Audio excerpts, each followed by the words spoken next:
오늘 이제 얘기할 내용은 묵자라고 얘기했죠. 묵자는 기원전 470년에 태어나 가지고 391년에 죽었어요. 오래 살았죠. 한 79세?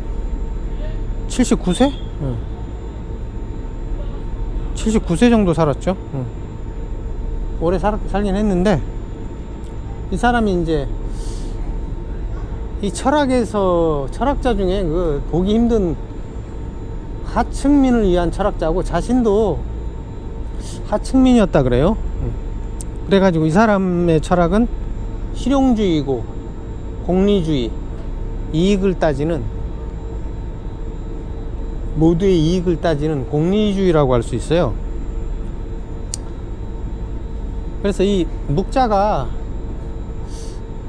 근대까지는 거의, 아니 19세기 초반까지도 이 사람에 대해서는 완전히 묻혀 있다가 19세기에 와서 이제 이 사람이 묵자 철학이 부활하기 시작했는데,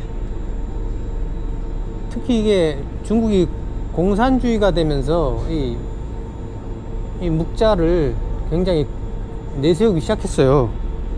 그래서 2007년에 묵공이라는 영화가 나왔는데, 유독화가 이제 형리로 나오죠. 묵가 중에 한 사람으로, 묵자는 아니고. 근데 이 영화 방송하기 전에 이제 서둘러 보고 왔어요. 유튜브에서 공짜더라고요. 돈 주고 몰라 그랬는데 공짜더라고. 그래서 봤는데 이게 묵자 사상을 제대로 잘 나타내지 못한 영화 같아요. 묵자 사상이 굉장히 다양한데, 겸해하고 비공만 나타나고 나머지는 뭐 나타나질 않아요. 그리고 형리도 이게 실제 인물이 아니고, 묵자 읽어보면 형리라는 사람은 안 나와요. 가상적인 인물이고, 거기에 이제 형리가 싸우는, 지키기 위해 싸우는 양성이라는 성이 있는데, 그것도 뭐 가상의 그 성 같아요. 거기 내용에 보면은 이제 형리가 묵가의 허락을 안 받고, 그때는 이제 기원전 4세기니까, 묵자는 기원전 5세기 사람이니까 이미 죽었죠. 묵자는 죽고, 이제 그 제자들, 이 제자들이 이제 묵가를 이루어 가지고 집단, 철학 집단이죠. 그러니까 철학가 집단을 이루었는데, 그 묵가의 허락을 안 받고 이제 혼자 양성을 구원하기 위해 오죠. 이게 이제 이 형리의 사상이 묵가 철학을 제대로 나타내지 못한다는 걸 상징하는 거죠, 이게. 그러니까 이게 가상적이니까, 이게 일본 사람 그 소설가 사케미 케니치의 소설을 원작으로 해가지고, 일본 만화 모리 히데키가 그린 그림에 바탕한 영화라 그래요. 그래서 후반적으로 갈수록 이게 뭐 별로 묵가 철학은 별로 안 나오고, 좀 황당하고 엉성한 구성, 그게 눈에 띄더라고요. 그래서 요게 나중에 보니까, 이게 형리가 이게 그 양성의 농민을 기반으로 조나라의 그 10만 대군인가, 그 양성의 4,000명으로 조나라의 몇십만 명의 대군을 물리친다는 내용이라 가지고, 이게 모택동이 농민을 기반으로 이제 일어났죠. 농민들의 지지를 얻어 가지고 뭐 장개석을 이기고 중국을 차지했다고, 이렇게 이걸 상징하는 거라 그래요. 그래서 이 조나라 장수로 이제 안성기로 나오는 그 항중엄이 장개석을 상징하고, 그래서 이게 공산당 선전영화라는 거예요. 그렇게 들어보니까 딱 맞더라고요, 이게. 예? 그래서 이게 공짜로 보여주는 이유도 이게 공산당 선전 영화라서 그런 게 아닌가. 근데 이 공산당이 선전하듯이 중국 공산당이 정말 농민을 위하는가 이걸 따져보면 그것도 아니죠. 이게 지금 중국의 농민공이 3억 명이나 된다는데 요새 중국 정세가 불안하다 보니까 그 농민공들이 도시에 일자리가 없어가지고 이제 농촌으로 돌아가려고 하는데 그걸 못 가게 막는다 그래요. 돌아가면 이제 그 농촌에서 소요 사태를 일으킬까봐 불안해가지고 못 가게 지금 한대요. 중국이 지금 뭐 발전한다고 하지만은 이 농민공 문제는 심각한 거죠. 그러니까 뭐 월소득 2,000불 이하가 9억 명이라니까 일부 상층 계층만 지금 잘 살고 나머지는 뭐 비참한 노예 상태죠. 그래서 이게 이 프롤레타리아 독재는 구호일 뿐이고 이게 중국에서 노동자는 이게 노동 노예일 뿐이죠. 농민도 노예고 노동자들도 노예고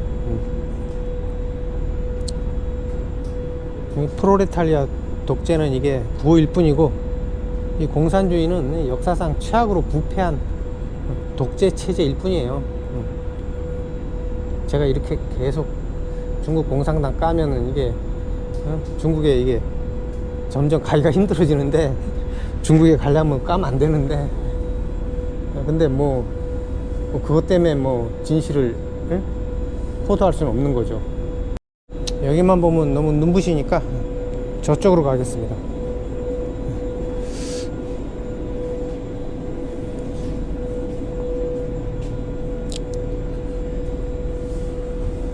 아이씨 이렇게 많이 넘어갔어.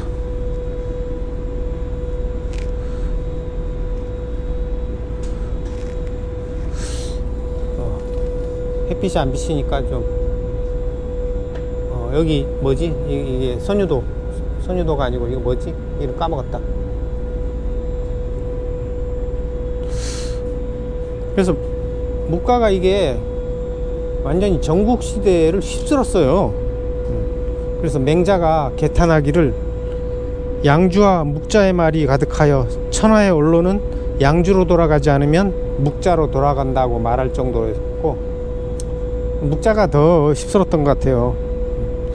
근데 이게 전국시대 이후에 이제 한나라 시대가 되면서 이게 묵자가 묻혀버리고 이게 이제 19세기 때까지 묻혀 있었죠. 이게 그 묻혀 있었던 이유가 이게 해독이 안 됐어요. 이게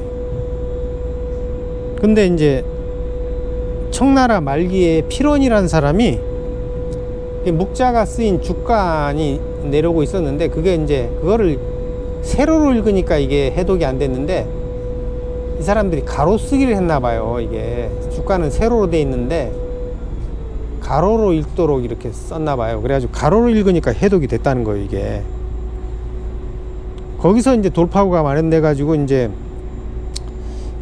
묵자를 대대적으로 연구하기 시작했는데 그래가지고 1899년에 손희양이라는 사람이 처음으로 묵자 항고라는 거를 책을 내 가지고 묵자를 정리했어요. 그걸 시작으로 이제 2010년쯤 15년 전쯤에 이제 묵자의 일부인데 그 묵경이라고 있어요. 그거에 정본이 나왔다 그래요. 근데 묵자를 이제 제가 거의 다 읽어봤는데 마지막에 그 뭐 전쟁에 관한 내용 빼놓고는 다 읽어봤어요. 근데 책이 읽기가 되게 쉬워요. 이게 반복되는 문장이 많아가지고 일부러 그러니까 이게 불경도 그렇죠. 불경도 반복되는 문장이 되게 많아가지고 읽기 쉽죠. 이게 진짜 철학은 이게 읽기가 쉬워요. 플라톤도 읽기 쉽고, 묵자도 읽기 쉽고, 논어도 읽기 쉽고, 그리고 에픽테토스도 좀 제가 유튜브로 들어봤는데 되게 쉽게 얘기해요. 이게 진짜 철학이에요, 이게. 절대 진짜 철학은 애매하게 얘기 안 하죠. 되도록이면 그냥 너무 쉬워도 너무 쉽다고 할 정도로. 그러면서도 이게 이 내용은 심오하죠, 이게. 그게 진짜 철학이지. 이 어려운 철학은 이게 뭔가 숨기고, 모르는 걸 숨기는 거죠, 이게. 그래서 이 서양 철학이 어려워진 주범이 누구냐? 이 아리스토텔레스예요. 아리스토텔레스 문장 보면은 뭐 그것이 이것이고, 이것이 저것이고 뭐. 근데 이것을 뭔지 얘기 안 해. 그러니까 이거를 고대에서도 많은 철학자들이 지적을 했어요. 이게 아리스토텔레스가 일부러 애매하게 표현했다, 어렵게 표현했다, 이렇게 지적하는 철학자들이 있더라고요, 보니까. 그러니까 아리스토텔레스가 이게 자기도 자신이 없는 거예요. 자신이 없으니까 그걸 애매하게 표현하는 거예요. 근데 플라톤은 그런 식으로 표현 안 하죠. 플라톤은 그렇게 어려운 내용은 신화로 얘기해요. 신화를 빌어가지고. 그러니까 이게 급이 틀리죠, 이게. 그러니까 이게 아리스토텔레스는 제가 보기에는 플라톤보다 한참 급이 떨어지는 철학자예요. 그냥 뭐 철학책도 보니까 이게 학생이 노트 정리한 거지, 이게 뭐 자기 철학이 있는 것 같지 않아요. 뭐 플라톤의 이데아 비판하긴 했는데 뭐 그거 외에는 뭐 자기 철학이 특히 있는 것 같지도 않고. 망원나루에 도착하고 있대요. 망원나루에 대고 있네요. 칸트가 그 철학을 아리스토텔레스의 악습을 이어받아가지고 또 더럽게 만들었죠.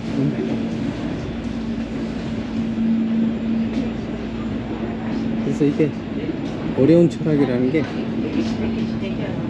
뭔가 틀린 거고, 이게 자기가 모르는 걸 감추기 위해서 한 것이라는, 제가 이렇게 의심했는데 저만 의심하는 게 아니고 다른 철학자들도 그렇게 많이 얘기한 것 같아요. 앞에 못 나가나, 지금 못 나가. 망원나루에 되니까 앞에 못 나가게 하네.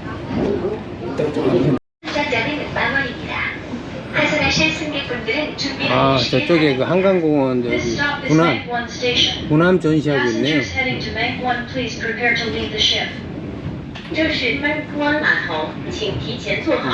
저희가 망원나루인가 보다. 저기 한강버스 하나 서 있네. 근데 뭐 나루에 들어가는 게 너무 오래 걸린다. 묵가가 이제 정기묵가는 이제 묵자의 심론이라고 이게 이제 유명하고, 후기묵가는 묵경은 이제 묵자 속에 들어있는 그 경전에 해당하는 핵심적인 그런 내용인데, 그 묵경하고 묵변이라는 게 있어요. 묵변도 이제 비슷한 건데, 여기엔 논리적인 내용이 많이 들어가 있어가지고, 이게 그러니까 전 시간에 얘기했던 그 해시나 공손용 이런 명가들하고 이렇게 논쟁을 했다 그래요. 그러다 보니까 이제 논리학이 많이 개발됐다 그래요. 그래서 심론부터 먼저 얘기하자면, 심론은 그러니까 10가지, 묵가에서 내세우는 10가지 사상인데, 그 첫 번째가 이제 상현이라고, 현명한 사람을 숭상한다, 이런 뜻이죠. 그래서 이게 현자를 이제 지도자로 삼는다는 얘기죠. 플라톤의 현자지배하고 비슷한 얘기죠. 그래서 이게 뭐 그러니까 이게 플라톤의 철학이 이게 과도 독재 체제 지배 논리이기 때문에 이 묵자도 상현 측면에서는 뭐 이게 현대 자유주의, 현대 민주주의 국가에서는 적용하기 힘든 거죠, 이게. 그 다음에 상동이라고 이게 윗사람을 숭상하고 파동한다. 그래서 이제 윗사람이 얘기하는 걸 따르는 거예요, 이것도. 이게 이제 상현하고 비슷한 건데. 그래서 묵자에 상동이라는 내용이 있는데, 상동편이 있는데, 챕터 상동이 있어요.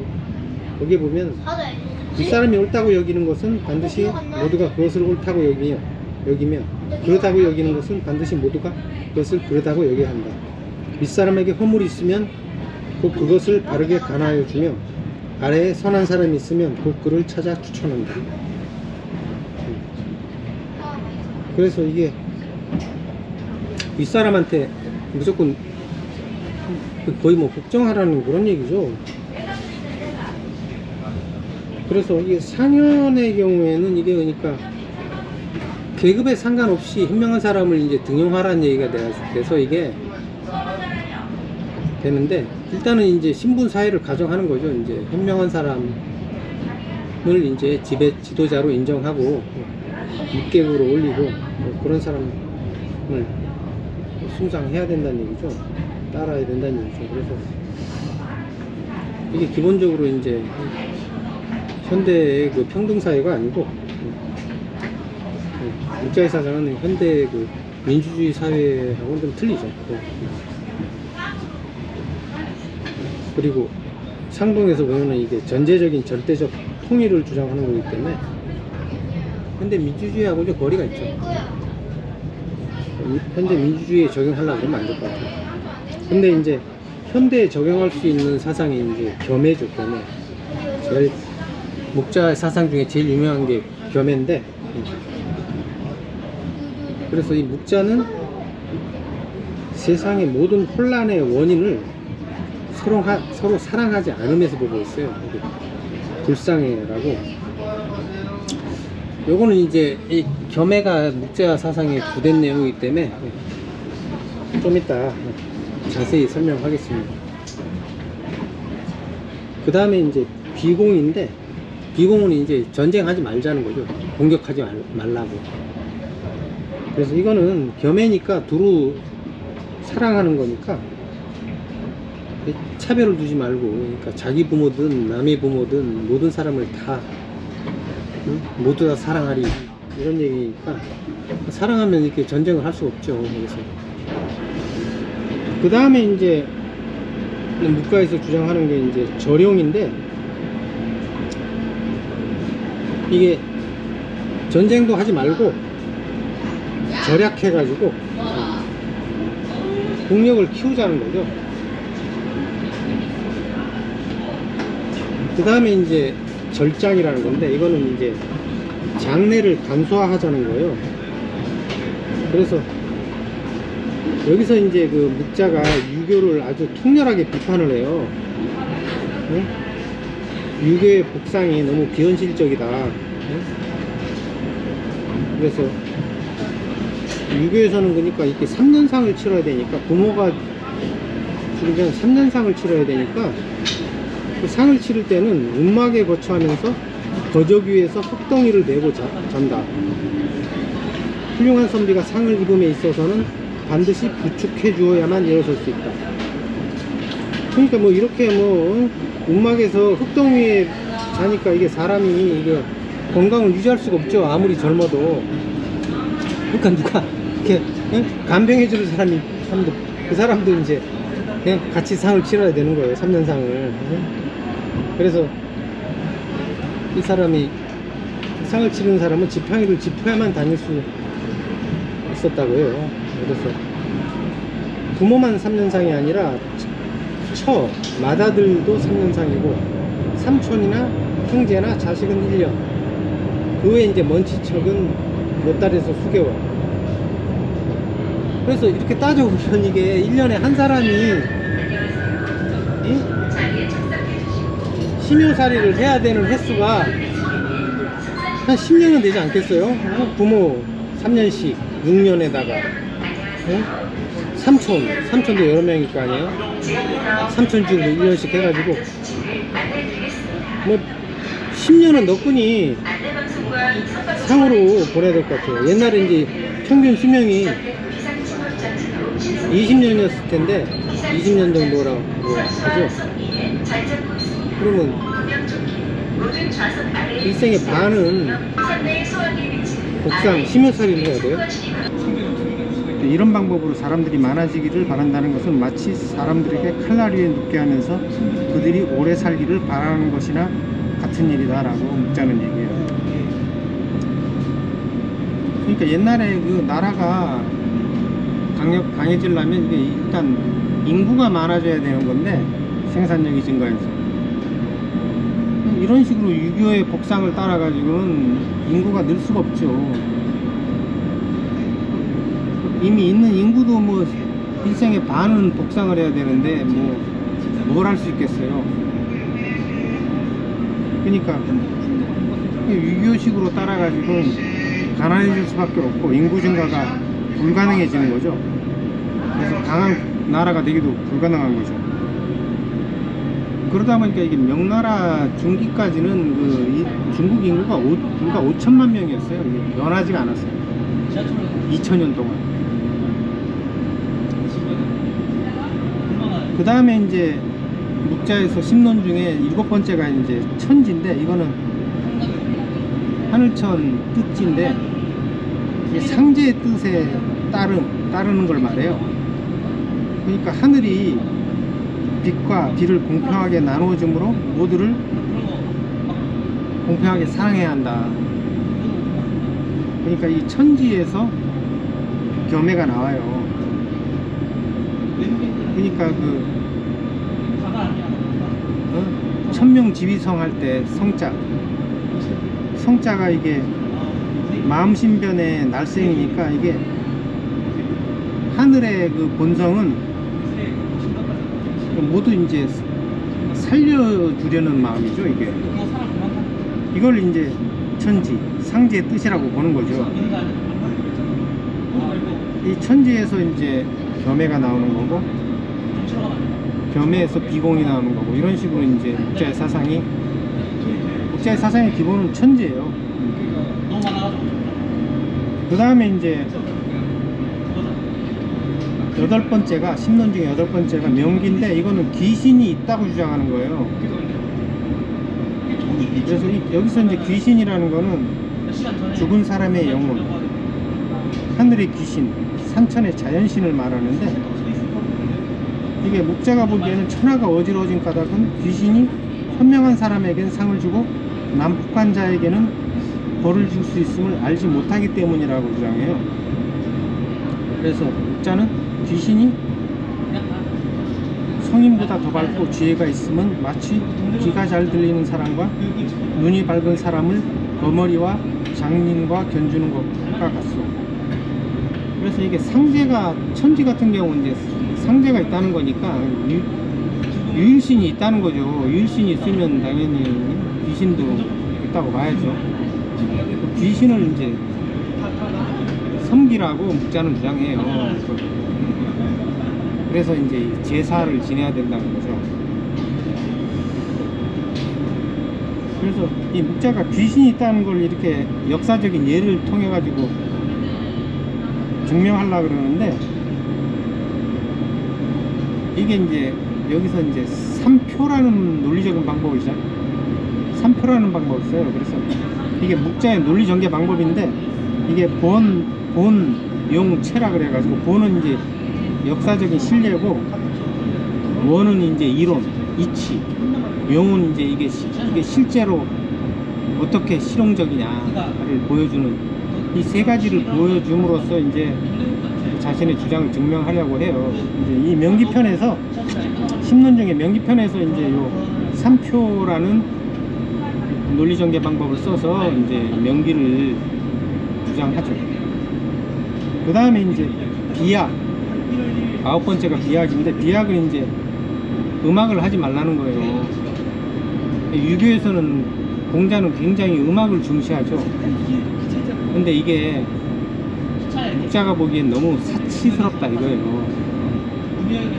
악기에다가 뭐 아주 비싼 악기에다가 그냥 갖은 초화 행사를 벌이면서 음악을 즐기니까 이게 일반 민중 입장에서는 이게 어울리지가 않는 거죠. 그래서 이 묵자는 이제 이 음악이 사치와 태만을 조장한다고 보고 유교를 비판하고 민중의 입장을 대변하는 거죠. 이게 이제 심론이고, 그 중에 이제 묵자의 가장 중심적인 사상이 겸해죠. 겸해에 대해서 자세히 설명하자면,